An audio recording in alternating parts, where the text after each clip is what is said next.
How's it going, everybody? The fourth qualifier for the third major of the Dominion series has concluded recently, and I wanted to take this opportunity to talk about pick variety.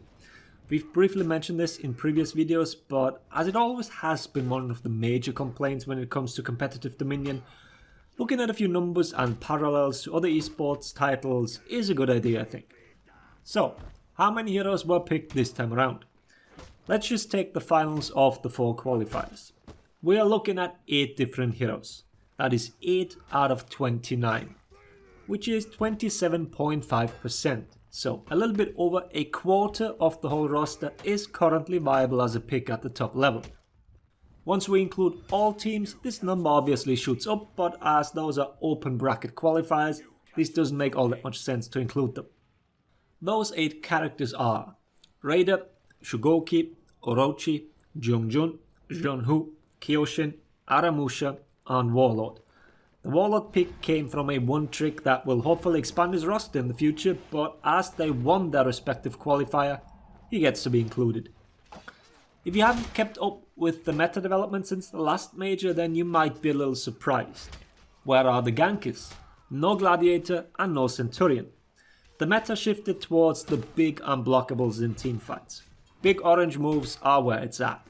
That's the staple of each composition usually, the ability to absolutely delete people in teamfights. But I don't want to talk too much about the meta itself, I want to focus on the viewer of said matches.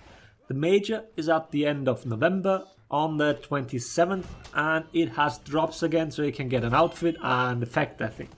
It's in game already, you can check it. But the goal should be to watch these matches because they are enjoyable and not because you are being paid in pixels. The extra drops should be a nice bonus on the side. And like I mentioned in the beginning, the fact that we see a lot of the same compositions on each team tends to be one of the major complaints. For a casual viewer, the interest usually comes by seeing someone play their favorite hero. So oftentimes it's not the fact that they're seeing the same heroes, but rather they are not seeing the heroes that they like. Why isn't my main played? Might be another way to word it. I'll give some explanations in just a second because I think there is another factor that people are annoyed by. It's not only that their hero isn't played, it's also that the very things they are struggling with, competitive players might not.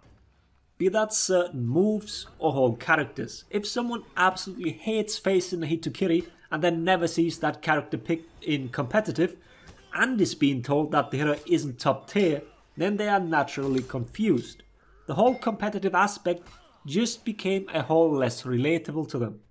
This might be a little different this time. Many players do struggle against Raider and Orochi, so it will probably be quite a familiar sight when a player eats 3 or more storming taps in a row. Or they can find a hype moment when an Orochi gets absolutely counted.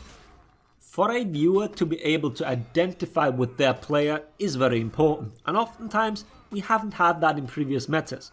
Most players have never been Garan charged and bounced off 4 walls and then into a lich. Most players have never been perfectly 100-0 ganked. Then all of a sudden seeing this on screen makes it a completely foreign experience. While it's normal that games or sports at the highest level should look different than your run-of-the-mill afternoon match, if they're too far apart, especially with no relatable elements, then the viewing experience will deteriorate. Hype moments are hype because the viewer understands the complexity of something. Even if they themselves can't do the same thing, they get what's needed to pull it off and are invested in that way. That is obviously different in LAN environments as the audience can be quite contagious. On so many levels nowadays. Back to the topic at hand. Sadly, it's not always obvious what was an impressive play, or people have a completely different idea of what they want to see. I said I'd draw a parallel to other games. I don't know how many of you are familiar with StarCraft 2, but watching Zerg vs Protoss and seeing Sky Toss every single time can get quite annoying. But it is a tactic people struggle against on all skill levels. Even top level Zerg players lose to it. And sadly, it's always a long drawn out 30 to 40 minute game. What this also shows is that people use what works, be it a build order in StarCraft or a team composition in For Honor. You do what gets you the best chances at winning. If a character is the definitive best pick in the current meta, then you'd be crazy not to pick it. If this is the case for 2 or 3 heroes, then team compositions look samey. To many people's surprise, you will see that a lot of teams have dropped Shugoki. Instead, you will see a lot of Raider, JJ and Orochi.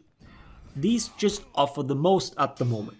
There are heroes that are definitely viable as well, but trail behind in some aspects. Maybe their damage is just not up to par, their hitboxes slightly worse, or their feats don't offer as much utility. The more roles a character can fulfill, the more likely to find a spot. I said earlier that big orange moves are the meta. Orochi doesn't really fit that build there, right? But he's very slippery in a team fight. Team fights where those big unblockables do shine. The Orochi can bounce around while not getting hit and weave in damage with the help of those recovery cancels. At the same time, he can initiate ganks with his kick. These aren't as powerful as Scent or Glad ganks, but they still confirm enough damage to finish someone off.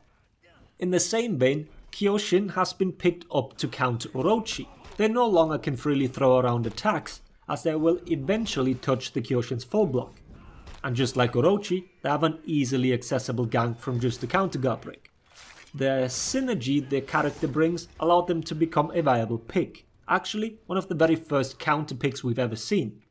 The moment Orochi falls out of the meta, chances are that Kyoshin will go as well. Why would I pick a different full block hero to attempt the same thing? Kyoshin is just too good at that job.